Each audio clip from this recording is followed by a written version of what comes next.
เอาพี่น้องเอ้ยกับทักทายสบายดีเด้อพี่น้องเอ้ยเนาะทักทายสบายดีอยู่เฮือนอยู่ซ่านพี่น้องเอ้ยเนาะเปิดมาก็เห็นเครื่องเสียงเลยพี่น้องเอ้ยเนาะอันนี้แมนเครื่องเสียงทางลูกค้าเพิ่นสั่งจองมาเนาะพี่น้องเนาะอันนี้เป็นของห้านปิ่นงัวเด้อพี่น้องเด้ออันนี้ก็ยังบ่ได้ลงสียังถาสีอยู่พี่น้องเอ้ยเนาะอันนี้ก็เป็นอันนี้ยังว่างพี่น้องเอ้ยเนาะยังว่างอยู่ ยังเป็นบ่าวโสดอยู่ว่าง่ายๆก็คือบาวนิ้วนี่แหละนะพี่น้องเอ้ยเนาะยังเป็นบ่าวโสดอยู่ยังบ่มีครูมีคิงพี่น้องเอ้ยเนาะอ่าตัวพี่น้องเอ้ยมื้อนี้ก็ยังบ่ได้ออกไปเวียกเด้อพี่น้องเด้อเนาะทางบาวนิ้วก็ได้รับออเดอร์มาจากลูกค้านครหลวงให้เฮ็ดเครื่องเสียงให้พี่น้องเอ้ยชุดหนึงว่าซั่นเนาะพี่น้องเนาะแล้วก็มีทางลูกค้าเซโนเฮานำแน่พี่น้องเอ้ยให้เฮ็ดตู้เสียงกลางแบบนี้หน่อยนึงพี่น้องเอ้ยเนาะแล้วก็มีอีกผู้หนึ่งเพิ่นก็ให้เฮ็ดตู้เสียงกลางแบบรุ่นใหญ่ๆให้เลยนะพี่น้องเอ้ยเนาะก็คือสิบ่ได้ไปเวียกแล้วแหละมื้อนี้พี่น้องเอ้ยเนาะ สิได้เฮ็ดเวียกเฮ็ดงานอยู่เฮือนนี่แหละพี่น้องเอ้ยนี่แหละพี่น้องเนาะก็ช่วงนี้ก็ยังโจ๊ะๆไปเวียกแน่น้อยหนึงพี่น้องเอ้ยแล้วเวียกแล้วงานจังนี้จังซี่ไปเวียกไปงานต่อคือเก่าพี่น้องเอ้ยเนาะอันนี้เป็นสุด12นิ้วกลาง8นิ้วเดี๋ยวพี่น้องเด้อเนาะเดี๋ยวไปแล้วจิเทศเสียงให้พังหักพังบ่ได้พี่น้องเอ้ยเนาะติดลิขสิทธิ์ เออเอากะพักจากซอยครูซอยคนก่อนนะพี่น้องเนาะมาเฮ็ดเครื่องเสียงก่อนพี่น้องเอ้ยอันนี้ก็เครื่องมืออุปกรณ์ก็เริ่มหมดแหละพี่น้องเอ้ยเนาะเพิ่นมาซื้อน้ำเนี่ยก็เริ่มหมดกับอันซื้อมันโบราณเนี่ยซื้อมาแนวละเล็กแนวละน้อยพี่น้องเอ้ยมันก็สิได้ไปซื้อใหม่อีกแล้วพี่น้องเอ๋ยเนาะบัตรเงินคำหลดยังบ่ได้อยู่พี่น้องเอ๋ยได้มาเติมน้ำมันไปซอยคนพี่น้องเอ๋ย เมื่อยได้พี่น้องเอ๋ยเนาะมาเลยก็เอาไปให้ผู้อื่นก็บ่เป็นหยังพี่น้องใจเฮามักเฮ็ดแนวนั้นเด้พี่น้องเอ๋ยเนาะคือแต่ว่านี่ก็ไปเวียกก็ไปซื้อซอยอันทั้งนั้นก็หมด3-4แสนอุ้ยว่าเนาะพี่น้องเอ๋ยตั้งประหยัดบ่เป็นรีบบ่นิวพี่น้องเอ๋ย หักลำพังตัวเองก็ยังบ่มีอยู่ได้เฮ็ดจังได๋ซะเห็นเพิ่นแล้วก็อยากซอยบัดนี้นั่นน่ะพี่น้องมันเป็นมีแต่มื้อนี้ก็สิถ่ายบรรยากาศเฮ็ดเครื่องเสียงให้พี่น้องให้พี่ให้น้องเบิ่งนะพี่น้องเนาะอันนี้ก็เป็นชุด10นิ้วเด้อพี่น้องเด้อสีมือบ่นิ้วเลยแหละเป็นตู้แรกสุดแรกนะพี่น้องเนาะที่ว่าเฮ็ดขายตะกี้บ่นิ้วก็เห็นในรถบ่นิ้วเองนะพี่น้องเนาะทางหลังแน่แล้วก็ทางหน้าแน่ทางหน้าก็เฮ็ดเองได้พี่น้องเนาะ เฮ็ดเองหมดนะตัวใดก็แต่พอสำนั้นแหละพี่น้องเอ้ยเนาะก็พอได้อยู่ไปพี่น้องเอ้ยบัดนี้มีข่าวดีสิมาแจ้งพี่แจ้งน้องครับพี่น้องเนาะมีข่าวดีน้องน้อยเฮานี่แหละพี่น้องเอ้ยเนาะมีเงินอยู่กับบัดนี้ 1,000 บาทเด้อพี่น้องเด้อนะเป็นทางแม่ลำพันธ์เพิ่นผากมานะพี่น้องเนาะมาเป็นสมทบส่วนได้ก็ได้แม่เพิ่นว่าเนาะพี่น้องเนาะก็โอเคเดี๋ยวบัดนี้สิจัดแจงให้เด้อแม่เด้อเนาะก็ขอบอกขอบใจแม่หลายๆเนาะที่ฝากเงินมาให้ลูกเติมน้ำมูกน้ำมันเลยก็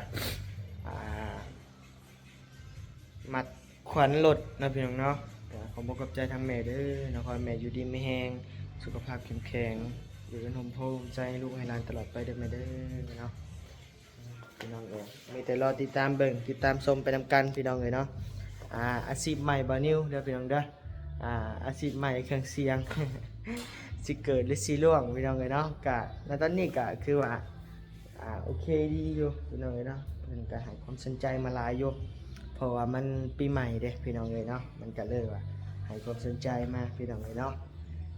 จากแรกวิทย์สงกรานต์เด้อพี่น้องเด้อยังเงียบอยู่เบิ่งคักแหละเงียบอยู่เอาพี่น้องเอ้ยเดี๋ยวจังหน่อยจะคอยลงกันอีกเทื่อนึงนะพี่น้องเนาะโดยเอาพี่น้องเอ้ยตัดภาพมาบัดนี้พี่น้องเอ้ยเนาะแต่มื้อเช้าพี่น้องเอ้ยวันนี้ก็เฮ็ดแล้วก็บ่มีเวลาจักถ่ายพี่น้องเอ้ยเนาะก็เฮ็ดให้ลูกค้าแล้วพี่น้องเอ้ยเนาะแต่เช้านี่ก็เฮ็ดหน่วยนี้แล้วก็เฮ็ดหน่วยนั้นพี่น้องเอ้ยเนาะ2หน่วยเนาะพี่น้องเนาะมื้อนี้อันนี้ก็กำลังทาสีเนาะพี่น้องเอ้ยกำลังให้สร้างหำแหละพี่น้องเอ้ย สร้างหำแหละ เป็นท่าสีอยู่พี่น้องเอ้ยบ่นิ้วเมื่อยล่ะพักผ่อนก่อนพี่น้องเอ้ยเริ่มแหละเราจะมาทาตัวนี้เลยเด้ออยู่ข้างในนี่อย่าทามืดคือตัวนี้ได้เปลืองสีได้เฮ้ยอืม ลูกค้าได้ไปยิ้มไปเปื่อยแล้วกันนับพี่น้องเอ้ยทาถั่วมาทีบเลยทาดำเด็กดำน้อยอยู่ข้างในทาคมมันงามพี่น้องเอ้ยเนาะทางเด็กนอกเขาจะทาเต็มที่เป็นงานลงสีเนาะพี่น้องเนาะลงสีระเบิด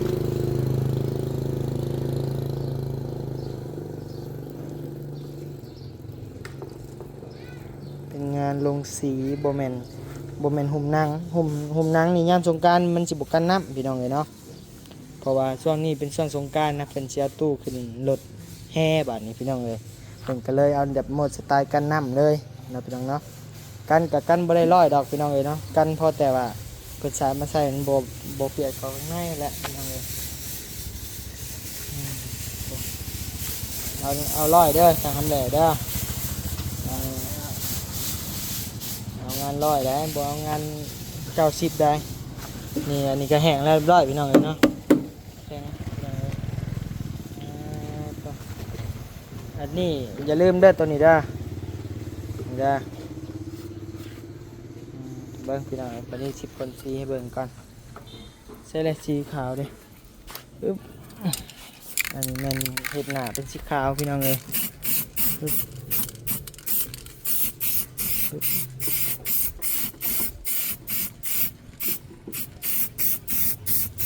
ปึ๊บ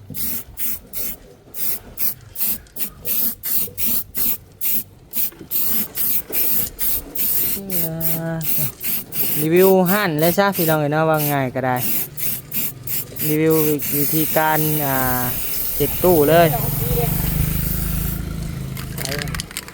สีกระหอมบั่นต่อ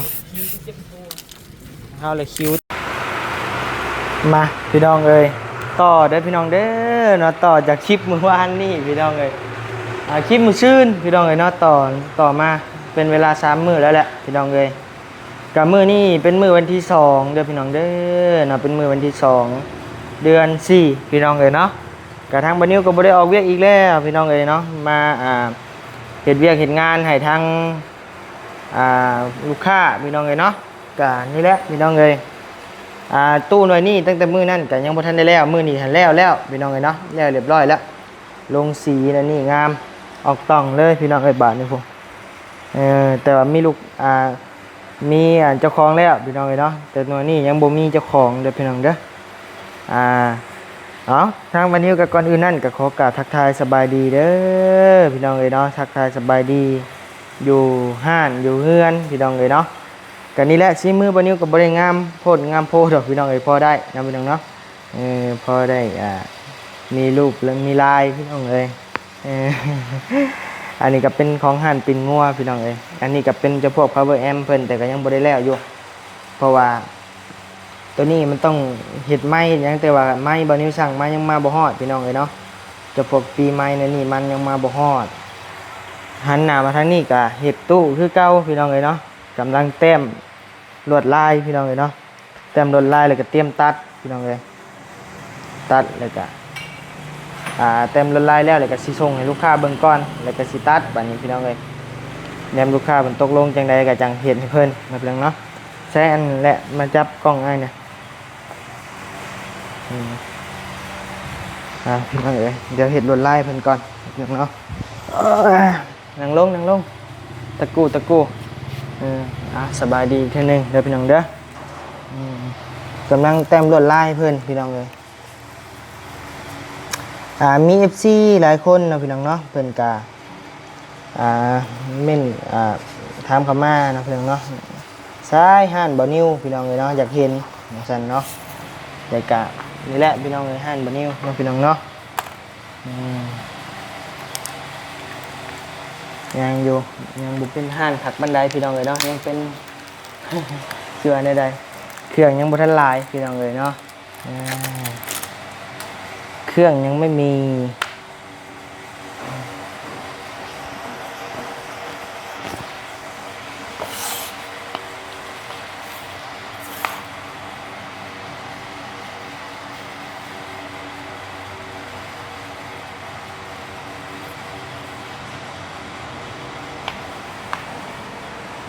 ตอนนี้ก็กำลังมาคูเจาะเด้อพี่น้องเด้อ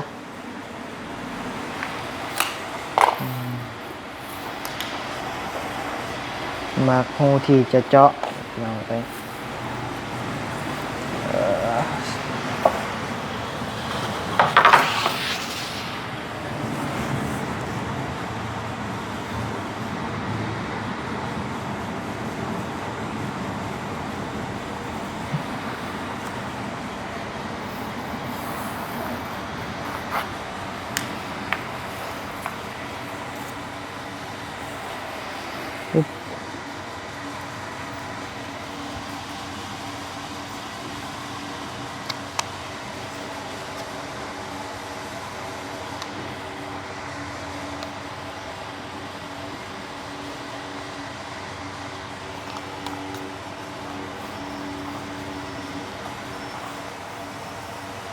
มื้อนี้ก็บ่ได้ไปเวียกพี่น้องบ่ได้ไปหาน้องน้อยครับมื้อนี้พี่น้องเอ้ยติดภารกิจอยู่ที่บ้านพี่น้องเอ้ยเนาะเฮ็ดจังได๋ยันเพิ่นก็ลูกค้าก็ยันบ่ทันปีใหม่แน่พี่น้องเอ้ยเนาะเพราะว่าเฮ็ดตู้มาพังลิ้นปีใหม่นะ ลิ้นสงกรานต์พี่น้องเอ้ยก็เลยว่ายันบ่ทันเอาเล็งให้แน่ว่าซั่นเนาะโอเคสิเล็งให้พี่น้องเอ้ย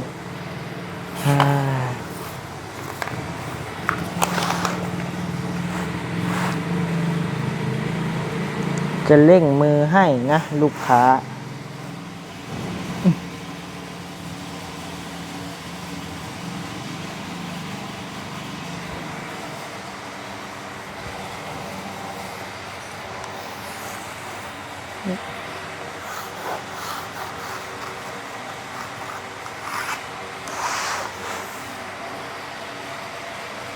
บอกเพื่อบัว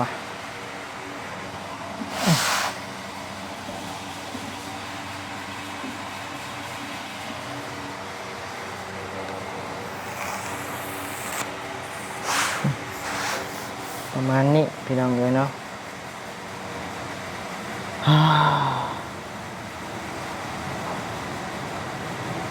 พอดีงามพี่น้องเอ้ยเดี๋ยวสิถ่ายรูปส่งให้เจ้าของเพิ่นเบิ่งบัดนี้พี่น้องเอ้ยลวดลายนี่มักบ่นะได้ซะพี่น้องเอ้ยเสียดายแต่ทางกลางจากโลกหน่อยหนึงเดี๋ยวสิหาลวดลายใส่พี่น้องเอ้ย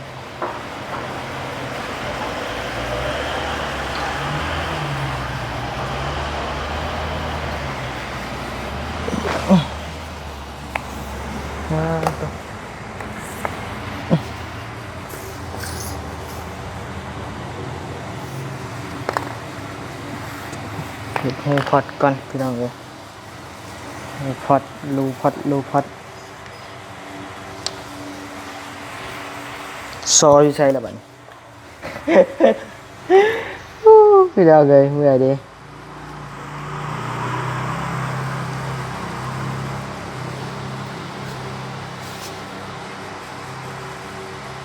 อะไรยังสิแต้มพี่น้องเอ้ยหูพอดมีแต่ชิตัดก่อนบัดว่าจะพอดีไหม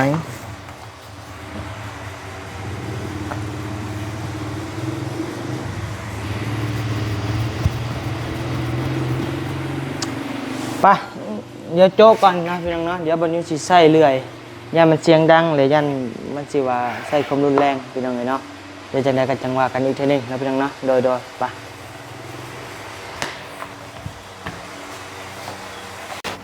มาพี่น้องเอ้ยบักใช่แหละจะไปเบิ่งดูมันเพียงกล้องเห็นหัวอยู่บ่ต้องพี่น้องเลยเนาะฮอดขั้นตอนประกอบเลยเด้อพี่น้องขั้นตอนยิงประกอบ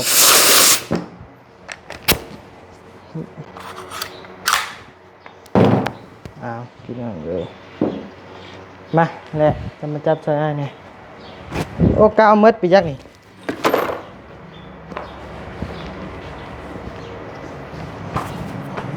เป็นมิงเด้อพี่น้องเด้อ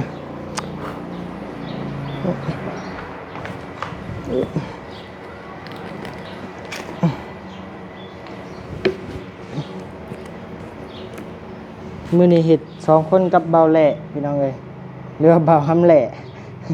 แหล่แท้บ่หำนะบ่ สบายดีป้าลุงแน่แหละหลบมือสบายดีป้าลุงเพิ่นอ๋ออืมนี่แหละพี่น้องเอ้ยเป็นทั้งตากล้องเป็นทั้งสร้างเครื่องเสียงพี่น้องเอ้ยเนาะเบาแหล่เพิ่นเอาน้องเพิ่นไปนํพี่น้องเอ้ยเนาะน้องเป็นกาแม่กับผู้อยู่แต่เซโปนผู้พี่น้องเอ้ยเนาะแม่เราเฮ็ดเวียกหยังแม่เจ้าฮะบ่ได้เฮ็ดหยังเอ่อเฮ็ดไร่เฮ็ดสวนอาชีพเฮ็ดไร่เฮ็ดสวนแม่เราก็ได้พี่น้องเอ้ยน้องเพิ่นนี่ตั้งแต่บัดนิ้วไปขายหมักปุ้งหมักหยังผู้ใดเพิ่นไปนํพี่น้องเอ้ยแล้วก็มีช่วงหนึงเพิ่นบ่ได้ไปเพิ่นเพิ่นไปอยู่กับแม่เพิ่นบ่สบายพี่น้องเอ้ยครอบครัวเพิ่นก็ว่าง่ายก็ได้เพื่อนเป็นเพื่อนใหม่บ่อยู่พวกฮะเอออยู่เพิ่นอยู่น้ำไผอยู่พุ่นซะเออมีโอกาสไปเบิ่งพี่น้องเอ้ยฮอดขั้นตอนประกอบแล้วพี่น้องเอ้ยเนาะบัดนี้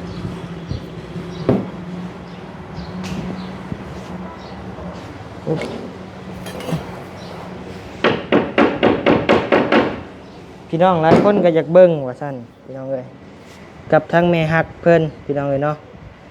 เพิ่นก็อยากเบิ่งคือกันว่าซั่นอยากเบิ่งทั้งบ่นิวอยู่ห้านว่าซั่นเนาะว่าบ่นิวเฮ็ดแนวใดเป็นแนวใดหั่นนะพี่น้องเอ้ยเอาไปพาเบิ่งพี่น้องเอ้ย อึ๊บอึ๊บ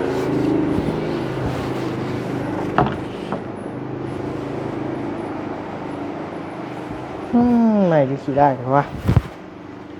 แหละจับเลยไม่อยากขี่ได้น้อยนึง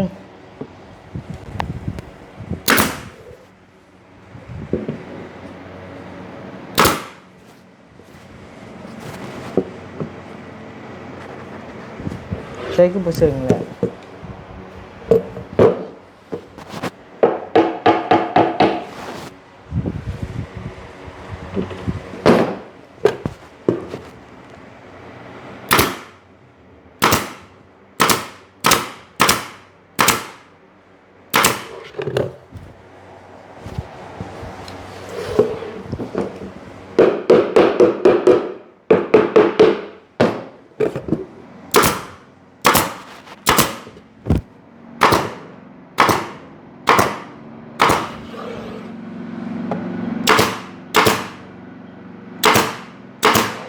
นี่แหละเอาเลยถามว่าง่ายบ่ก็ง่ายถามว่ายากบ่ก็ยากพี่น้องเลย มันสิแบบว่า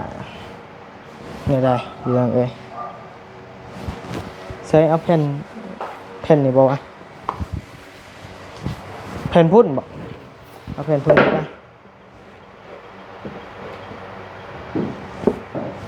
แผ่นพุ่นมาพี่น้องเอ้ยใช่แหละแม่นต้องใส่นี่ก่อนโอ้ยตัดไม่พิษพี่น้องเอ้ยตรงในตัดเอาอีกนี่แหละตรงในตัดนี่ออก ตัดไม่พิษพี่น้องเอ้ย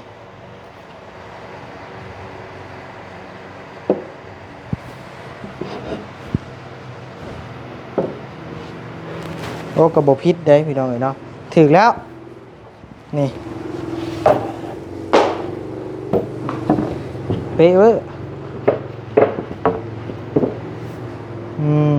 เฮ็ดเองงงเลยเฮ็ดเองงงเองพี่น้องเอ้ยนักเลงพ่อเพิ่นว่า เฮ็ดจังได๋ซะเนาะพี่น้องเนาะยามมันงงโอเคมาออกก่อนแผ่นอึ๊บบัดนิ้วก็บ่ได้เฮียนบ่หยังดอกพี่น้องเฮ็ดตามภาษาบัดนิ้วเองนี่แหละเบิ่ง YouTube แน่เบิ่งคนลึงเคยกันให้อัน อันนั้นพี่น้องเอ้ยเนาะให้เรียกเพิ่นว่าให้วิชาโอ้ลมกันถามไถ่พี่น้องเอ้ยเนาะก็ได้เองบัดกับใจหมักแน่หมักด้านนี้พี่น้องเอ้ย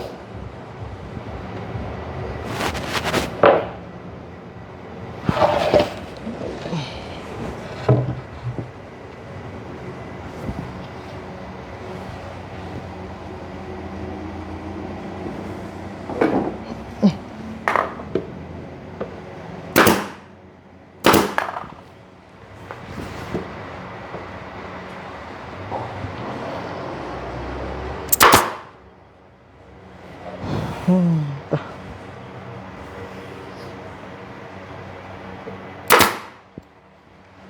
เสียงอยากดังเด้อพี่น้องเด้อ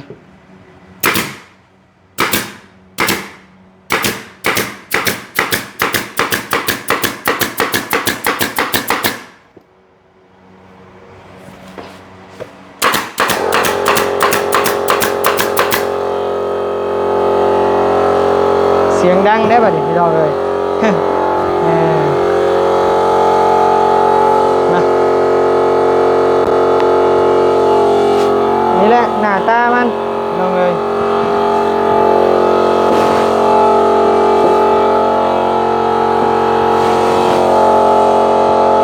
ประมาณนี้พี่น้องเอ้ย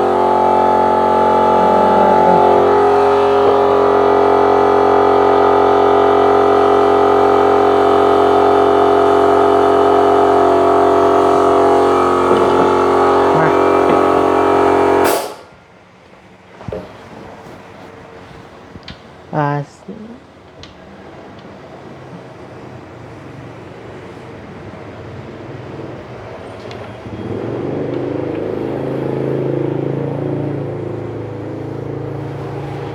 นี่แหละพี่น้องเอ้ย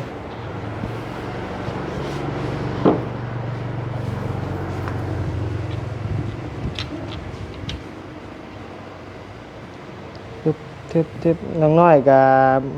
บ่ได้ไปหามื้อนี้พี่น้องเอ้ย อยู่บ้านอยู่ซองก่อนว่าซั่นเนาะพี่น้องเนาะ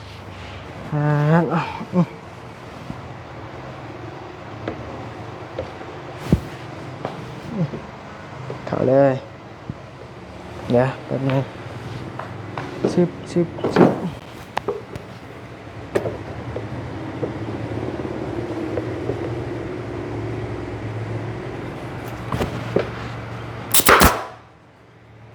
ประมาณนี้พี่น้องเอ้ย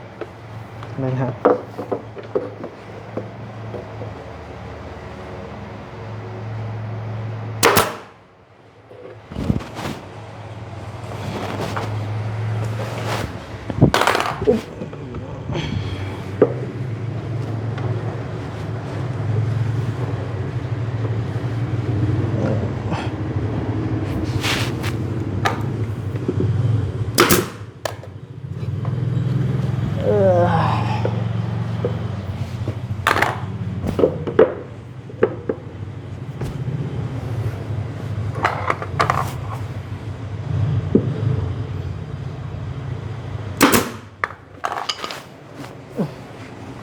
โอเคพี่น้องเอ้ย มาเอาใหม่ทั้งเทิงมาบัดนี้เดี๋ยวจิกไว้แล้วไปแล้วจังนำบาทเดียวพี่น้องเอ้ยเนาะเดี๋ยวไล่ยิงแหน่นบาทเดียวเป๊ะอยู่บ่มาออกเลยไปลงกาวกัน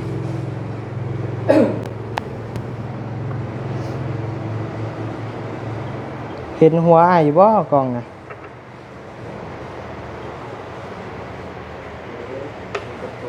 เห็นมันโตบ่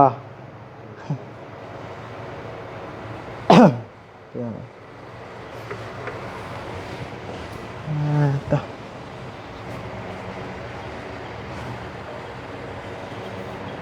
แม่แม่อิหยังก็แม่พรพันธุ์พี่น้องเอ้ยเนาะเพิ่นส่งเงินแม่บัดนี้ซื้อค่าตั้งกล้องก็ยังไปซื้ออยู่เพราะว่ามันยังบ่มีขายพี่น้องเอ้ยเนาะแม่เพิ่นก็เห็นว่านิ้วลำบากพี่น้องเอ้ยเนาะมันบ่มีขากล้องตั้งเพิ่นก็เลยว่าส่งมาให้ 1,000 บาทพี่น้องฮะจะไปหาเอาเงินนี่แหละบัดนี้ก็ได้ อาจจะไปหับเอาเงินเศร้านี่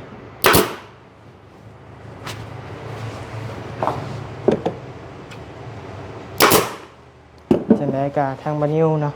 ขอขอบคุญขอบคุณทางแม่พรพันธ์เนาะที่ส่งเงินส่งคำให้ทางบ้านนิว 1,000 บาทซื้อค่าตั้งกล้องก็ขอให้ทางแม่อยู่ดีมีแฮงเด้อเนาะความเจ็บบ่ให้ได้ความไข้บ่ให้มีปรารถนาสิ่งใดขอให้ได้สิ่งนั้นสมความมุ่งมั่นปรารถนาอย่าเจ็บอย่าจนเด้อแม่เด้อสาธุพร้อมด้วยครอบครัวของแม่เนาะยังไงก็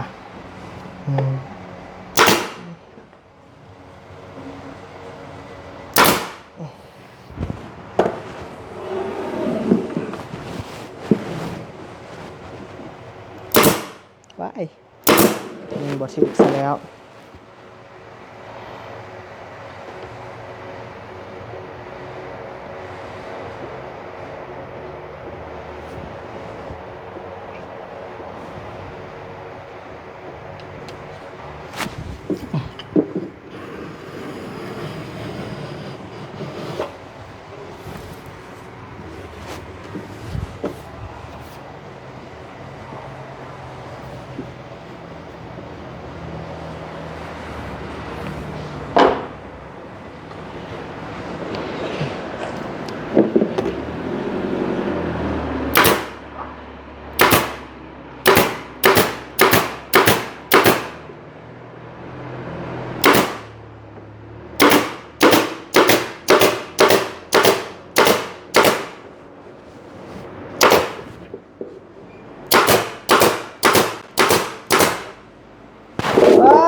ยิงกับโบแมท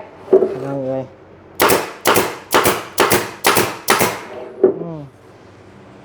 ทะลุปุ๊บโป่งใส่ว่าลูกแม็ก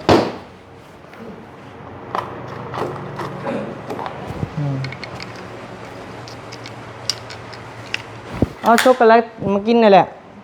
ช็อกโกแลตช็อกโกแลตว่าชื่อดิ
ตู้เสียงกลางเด้อพี่น้องเด้อในน้ำมันที่ว่านักเครื่องเสียงผลิตกับตู้เสียงกลางอันนี้เลยทั้งหน้ามันก็ได้ของลูกค้าพี่น้องเลยเนาะเพิ่นสั่งมา1 ตู้เฮ็ดให้ทันสงกรานต์เด้อเพิ่นว่าพี่น้องเอ้ยเอาทันพี่น้องเอ้ยน่าจะแล้วมื้อนี้แหละ เพิ่นสั่ง3 มื้อเฮ็ดมื้อเดียวนี่แหละพี่น้องเอ้ยเนาะเพิ่นตั้งใจเฮ็ดอหลีกะ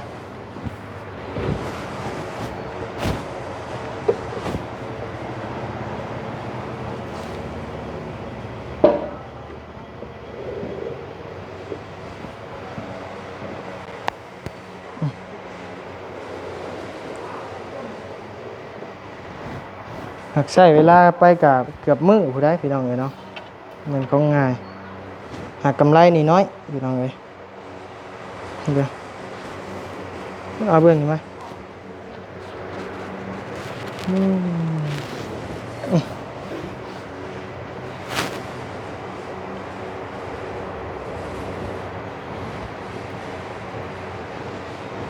ใช่เสื่อมอยู่บ่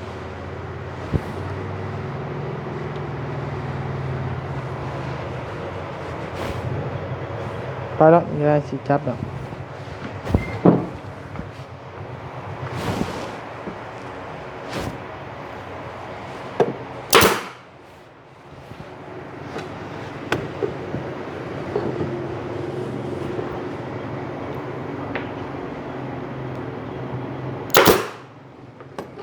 ดันมาเบิด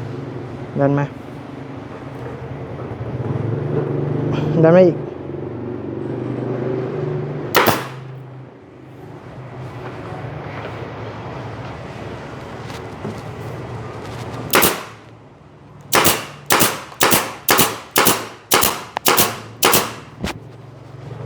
ยังชุบ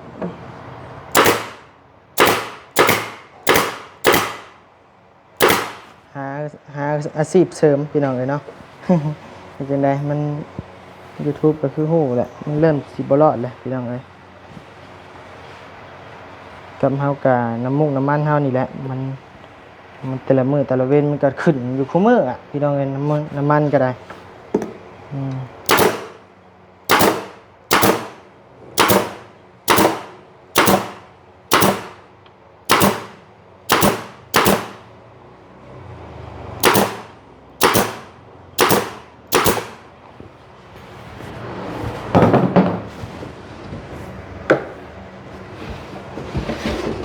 เรียบร้อยพี่น้องประกอบยังเหลือสิใส่สิ้นให้เพิ่นอยู่ต่อ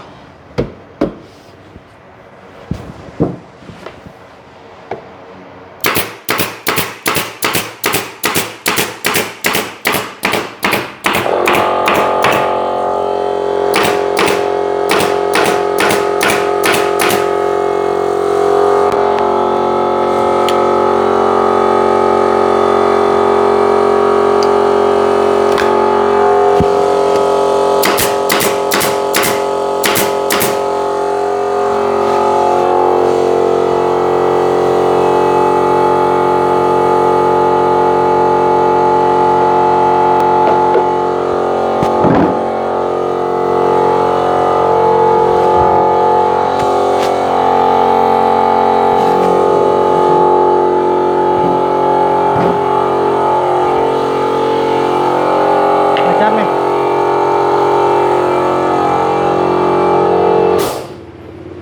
ใหญ่ลีได้พี่น้องตู้นี่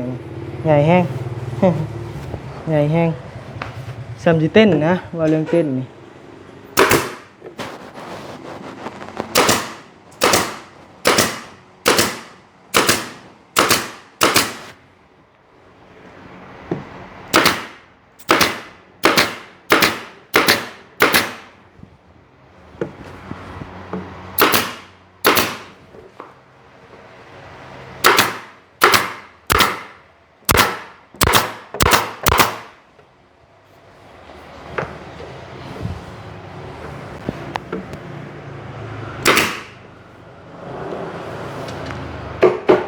คักแน่นหนาทาวอนเลยต่อนี่เบิ่งเป็นสิตั้งแนวนี้พี่น้องเลยเนาะต่อใส่เป็นสิตั้งประมาณนี้เพิ่นว่า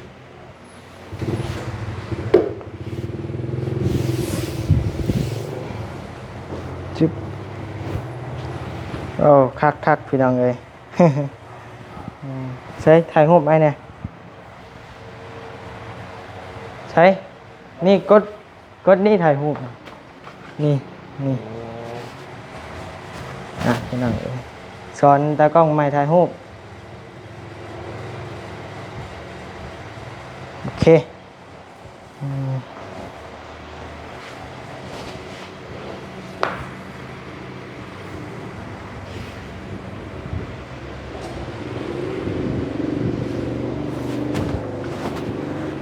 ได้อยู่บ่งามอยู่บ่พี่น้องเอ้ยงามอยู่แล้วเนาะเอาสิอันนี้ก่อนพี่น้องเอ้ยเฮ็ดขันระหว่างนี้ให้เพิ่นก่อนพี่น้องเอ้ยเนาะ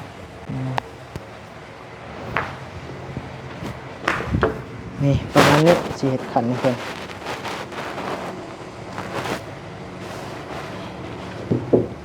อ่าไปพี่น้องเอ้ยจังได๋ก็จังว่ากันอีกเทื่อหนึงเดี๋ยววันนี้ตัดไม้ก่อนเพราะว่าตัดไม้เสียงมันดังยันพี่น้องรำคาญนะพี่น้องเนาะยันพ่อแม่พี่น้องเพิ่นรำคาญพี่น้องเอ้ยเดี๋ยวมีแต่สิอันนี้ก่อนพี่น้องเอ้ยตัดไม้ก่อนเนาะโดยไปพี่น้องเอ้ยสำหรับคลิปนี้ก็อยู่ดีมีแฮงเด้อพี่น้องเด้อจังได๋ก็ฝากพี่น้องติดตามทางบ้านนิวหน่อยเด้อพี่น้องเอ้ยมื้ออื่นสิออกไปสู่เวียกสู่งานต่อเฮ็ดตัวนี้แล้วสิออกไปเลยพี่น้องเอ้ยเนาะจังได๋ก็ฝากติดตามเด้อพี่น้องเด้อโดยสบายดีบ๊ายบาย